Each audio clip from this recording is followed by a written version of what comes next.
Hi ladies and gentlemen and folks, I'm Krzysztof the Polish Geek and I decided to do something very special, which is that I will dissect all three of the Witcher video games, because the Witcher video games are possibly my favorite video games of all time. Either the Witcher Trilogy or Donkey Kong Country Trilogy that I did actually review in the beginning of the year actually. And yes, now I'm planning to do the exact same dissection to the Witcher trilogy of the video games. First I have to say though, I haven't read most of the Witcher books. I only read the first of the books, which is just like a collection of the short stories, The Sword of Destiny. I mean, Miecz Przeznaczenia, because I have the original Polish, but yes, it literally translates to Sword of Destiny, which is a collection of the short stories involving Geralt of Rivia, and that's sadly the only The Witcher book I read. Yeah, really shame for the Polish person, but I'm very much planning to read all the books someday. I have several of them actually in my book library, but still didn't get around to reading them. But I'm so much fascinated by the Witcher lore and mythology, and it's all inspired by Eastern European lore, mostly Polish, since Andrzej Sapkowski is from Poland.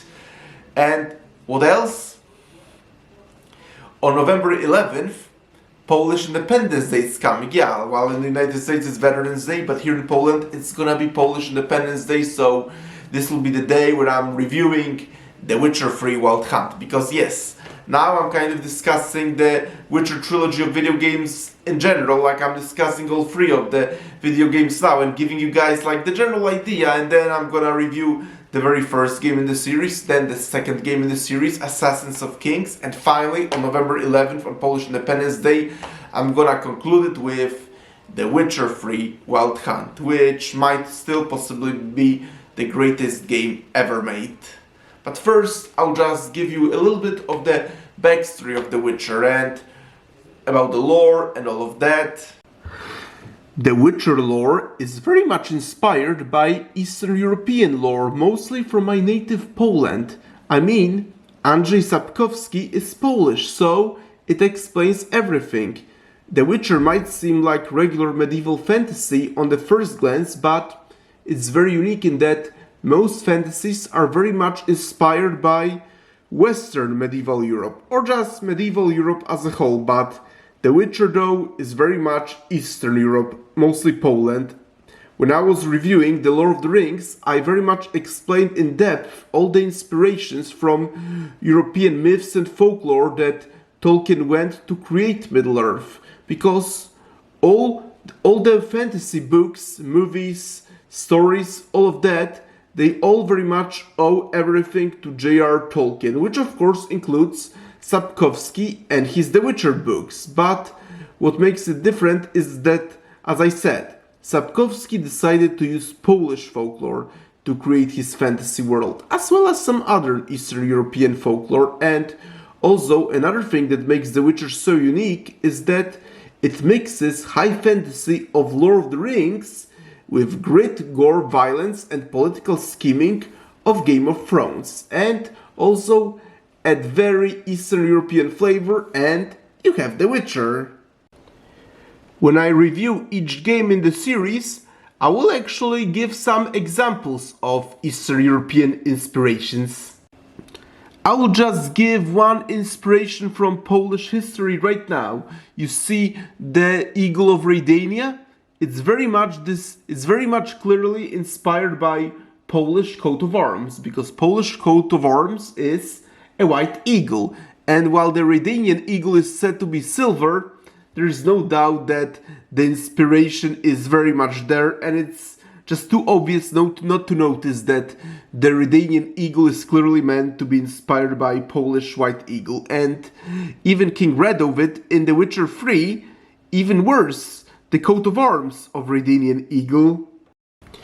The video games are magnificent, but they aren't really adaptations of the books, more like sequels, since technically they take place after the books and events of the books are all acknowledged and took place before the games. So the games, you can say, are adaptations of the universe as a whole, but not quite of the books themselves, because Sapkowski actually never played the games and says that only the books are canon, but who cares? Awesome games. They of course are canon. Like original Star Wars Expanded Universe. Since before Disney got rid of all the original Expanded Universe stories, George Lucas claimed that movies are canon was priority, but it was universally agreed among fans that as long as the story didn't contradict the movies, no reason the story couldn't be considered canon, and that's how I look at the Witcher video games. I think all three of those video games are awesome. All three have amazing stories.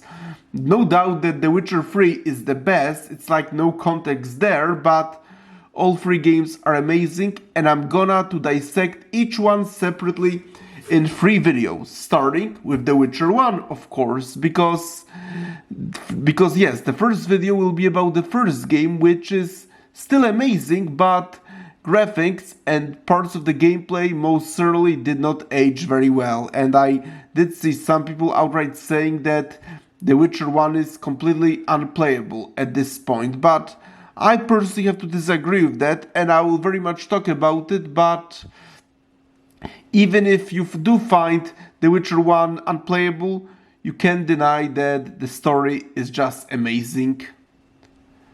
And as I said, for me, the gameplay is pretty easy to get used to, even if it's not to some people. But I'll talk a lot more about it in the actual video. And we all know that The Witcher 4 is already in the works. And will it be good? Well, my position, I'm very much wait and see on that. Like the fact that Ciri is now gonna be the main protagonist and a playable character. Like, personally, I don't mind it one bit actually. I kinda like it actually because I love Ciri, like she's one of my favorite female characters in video games, so the fact that now Ciri is gonna be the main playable character, I personally don't mind it one bit, but we'll see what type of a story they're gonna give her now, especially that sadly it's an entirely different team than the one that worked on the first 3 games, so that unfortunately raises the red flag, but again, the idea of now Ciri being the main protagonist and a playable character, that I have zero problems with. That I'm very much in for. That said, we'll see if the new team that works on it actually cares about the universe, the lore, and the characters. I mean, from the bit of glimpses of the gameplay that we already do see, then it does look pretty good, but then again, we see pretty little so far, so again, I'm very much wait and see. But The Witcher Trilogy, on the other hand, is still incredible. The Witcher video game trilogy, I kind of consider it as basically the Lord of the Rings trilogy of video games. I mean, makes perfect sense. Both are medieval fantasy based on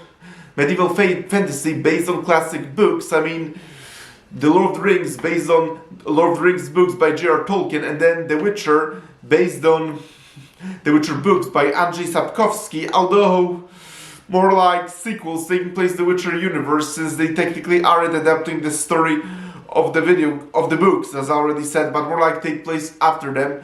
But whatever, just as the Lord of the Rings trilogy are my most beloved movies ever made, the Witcher trilogy, on the other hand, are my most beloved video games ever made. I mean, either the Witcher trilogy or Donkey Kong Country trilogy that I reviewed in the beginning of the year, but again, very different sort of video games. Donkey Kong Country is my childhood and nostalgia, whereas The Witcher is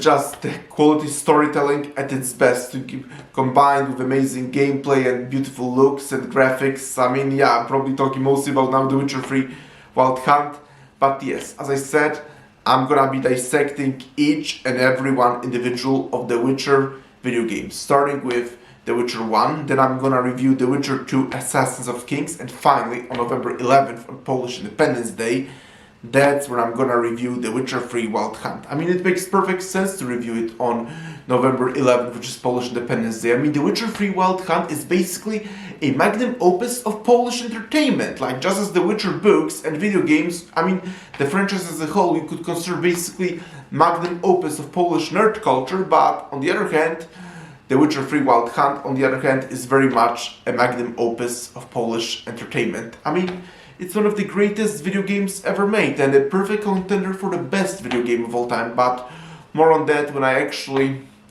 review the game. And what I already said in the beginning of the video, and I will say it again, I've still yet to read all the Witcher books so far. Again, as I already said, I only read the first book, which is just a collection of short stories involving Geralt of Rivia, but I'm totally planning to read all the books someday. I mean, I do have them in my book library, so yes, when I do get the time, I will totally get around to reading all the Witcher books. But again, the video games are among my favorites, possibly the favorites actually, and each of the 3 Witcher video games has some of the greatest storytelling I ever seen in video games, because I sometimes tell people that some of the most amazing, well-written stories actually I experienced through video games, and it's nothing, and I can't think of a better example than the Witcher video games. So, folks, thank you for checking out this video. Press the like button, please subscribe to this channel, and see you very soon in the review of the very first Witcher. Does it hold up? So, expect soon the review of the very first Witcher game, and see you then!